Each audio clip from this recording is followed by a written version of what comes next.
भगवान बुद्ध अक्सर अपने शिष्यों को शिक्षा प्रदान किया करते थे।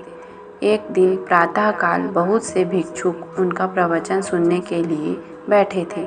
बुद्ध समय पर सभा में पहुँचे, पर आज शिष्य उन्हें देखकर चकित थे, क्योंकि आज पहली बार वे अपने हाथ में कुछ लेकर आए थे। करीब आने पर शिष्यों ने देखा कि उनके हाथ में एक रस्सी थी।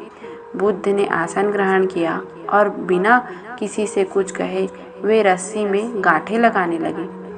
वहाँ उपस्थित सभी लोग यह देख रहे थे और सोच रहे थे कि अब बुद्ध आगे क्या करेंगे।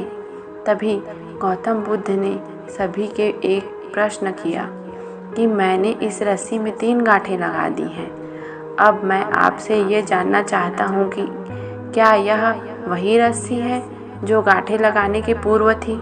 शिष्य ने उत्तर में कहा, गुरुजी, इसका उत्तर देना थोड़ा कठिन है।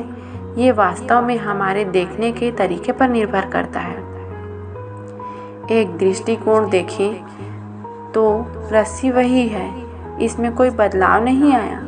दूसरी तरह से देखें तो अब इसमें 3 गांठें लगी हुई हैं जो पहले नहीं थी, अतः इसे बदला हुआ कह सकते हैं।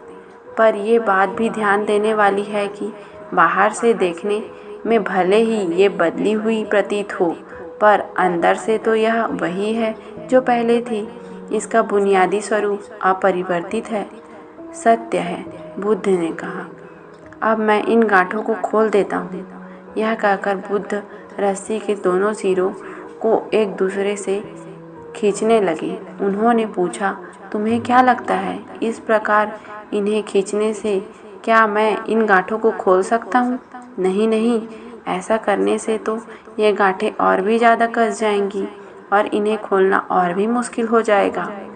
एक शिष्य ने शीघ्रता से उत्तर दिया। बुद्ध ने कहा, ठीक है, अब एक आखिरी प्रश्न बताओ, इन गांठों को खोलने के लिए हमें क्या करना होगा? शिष्य बोला, इसके लिए हमें इन गांठों को गौर से देखना होगा ताकि हम जान सकें कि इन्हें कैसे लगाया गया था, और फिर हम इन्हें खोलने का प्रयास कर सकते हैं। रात बीत गई, सब लोग चले गए और एक सौरपुच्छ बेसुध कार्य निमग्न रहा।